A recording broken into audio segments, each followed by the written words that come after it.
দোতলা গাছ কি মহিলা মানুষের দ্বারা সম্ভব? নারীদের জন্য চালু হয়েছে গোলাপি রঙের বিশেষ বাস।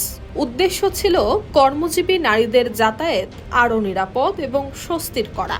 18 আগস্ট চালুর প্রথম দিন উচ্ছ্বাসও ছিল বেশ, কিন্তু সেই উচ্ছ্বাস টিকল না একদিনও। চালুর প্রথম দিনেই একটি গোলাপি বাসকে ধাক্কা দেয় অন্য একটি পরিবহন। এরপর সামনে আসে আরো বড় প্রশ্ন, রাজধানীর এমন বিশৃঙ্খল সড়কে দোতলা বাস চালানোর জন্য নারী চালকদের কি যথেষ্ট প্রস্তুতি রয়েছে? আমার দ্বারা সম্ভব না, আমি পারতেছি না, আমার শরীরটার সাথে আমার এই বাসটা যায় না। নারী চালকদের ভাষ্য, ব্যস্ত সড়কে নামার জন্য তাদের ছিল না পর্যাপ্ত প্রস্তুতি এবং সঠিক কর্মপরিকল্পনা। ফলে স্বস্তির বদলে তৈরি হচ্ছে অস্বস্তি। কেউ কেউ আক্ষেপ নিয়ে বলছেন, এই দোতলা বাস একজন নারীর দ্বারা চালানো সম্ভব না।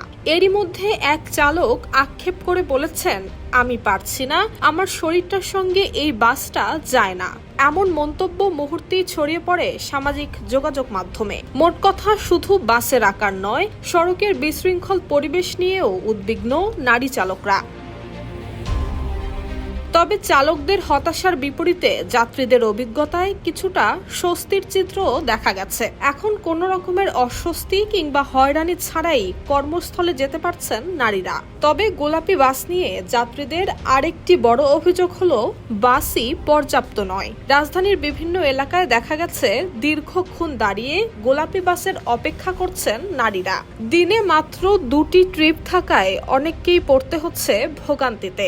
কখন বাস আসবে সেটাও জানেন না অনেক যাত্রী। তাই তাদের দাবি, শুধু বাস চালু করলেই হবে না, ট্রিপের সংখ্যাও বাড়াতে হবে।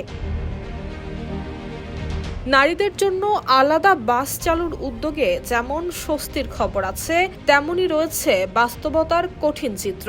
গোলাপি বাস এসেছে নারীদের ভোগান্তি কমাতে। এখন প্রশ্ন, বাস বাড়বে, ট্রিপ বাড়বে, নাকি বিশৃঙ্খল সড়কেই থেমে থাকবে এই উদ্যোগ? নারীদের জন্য সংরক্ষিত বাসের সংখ্যা বাড়ানোর পাশাপাশি রাজধানীর সড়কে শৃঙ্খলা ফিরবে, এটাই এখন প্রত্যাশা। News desk, Bangladesh bulletin.